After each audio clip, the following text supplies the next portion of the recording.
Every new camera release is exciting, but if there's any camera that has been anticipated the most, it's the one that Fujifilm released today. After 4 very long years of people not being able to get their hands on the X100V, Fujifilm just announced the X100VI.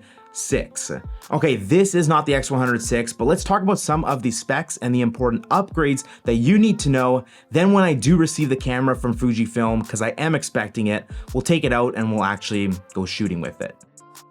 So first things first, its body. Nothing really changed here. It still uses the same old batteries as my X100F.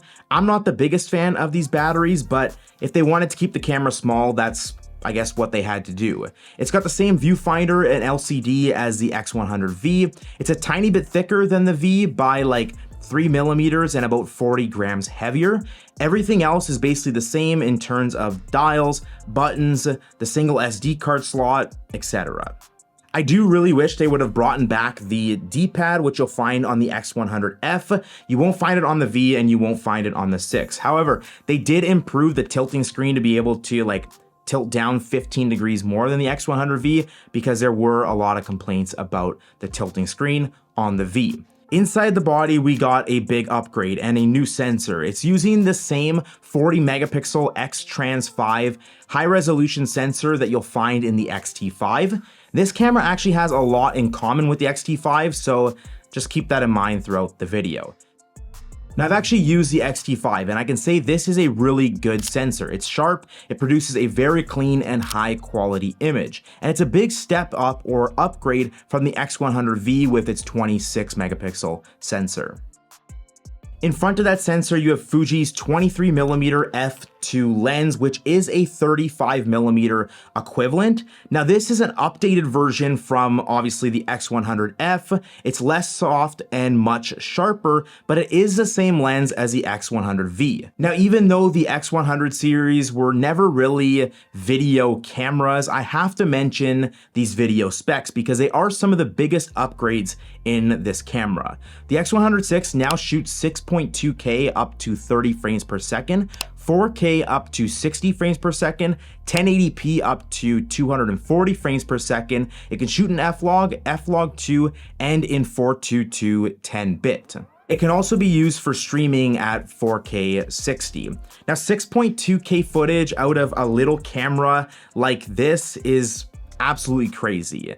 They've basically taken the video features out of the X-T5, making the first X100 camera that's actually capable of good video.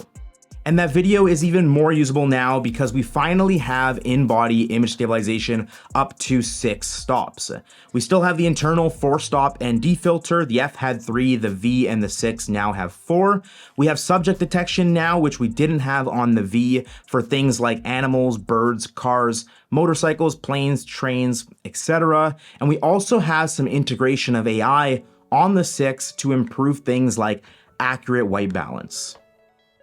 The electronic shutter also got an upgrade, being able to now shoot at a shutter speed up to 1/180,000, just like the X-T5, which I also found very useful when shooting portraits with the X-T5 wide open on a bright sunny day. I didn't have to stop down my aperture or use an ND filter because it just increased my shutter speed to like 1/120,000. We're also able to shoot a lot more photos now with the increased buffer. Now, talking about film simulations, we have 3 new ones with the X100VI, one of them including Rela Ace. This is a new one from Fujifilm. They had it in the GFX 102, which I actually got to test out, and I do like this simulation. It gives you a more realistic and true to life look directly out of camera. And this is another reason why many people like the X100 series. Even though all Fujifilms have film simulations and the capabilities to build out film recipes, it's still nice to have a small camera that you can take everywhere with you and be able to capture great photos directly out of camera without having to do any post-processing. Now, for those of you who do like building out film recipes, because this has the newest X-Trans5 sensor, you're also gonna have all the latest tools to create much more film recipes.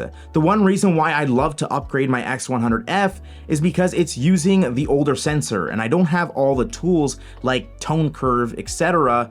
to create the latest film recipes, whereas the new X100VI does. So yeah, those are some of the big upgrades for the X100VI, and there are some improvements in here. It's better sensor, video capabilities, in-body image stabilization, subject detection, but I'm curious whether or not it's worth the upgrade from the X100V, especially for those who don't care for video. I've been looking at the spec sheet for over a week now, and for someone like me with the X100F, it's definitely worth the upgrade. But for those who already have the X100V already, I don't know. So I'm excited to get my hands on it very soon and test it out for myself. Let me know if you're going to be picking up one for yourself. And if you do want to see me actually test out the X100VI and compare it maybe to the X100V, make sure to subscribe, and I'll see you in the next one.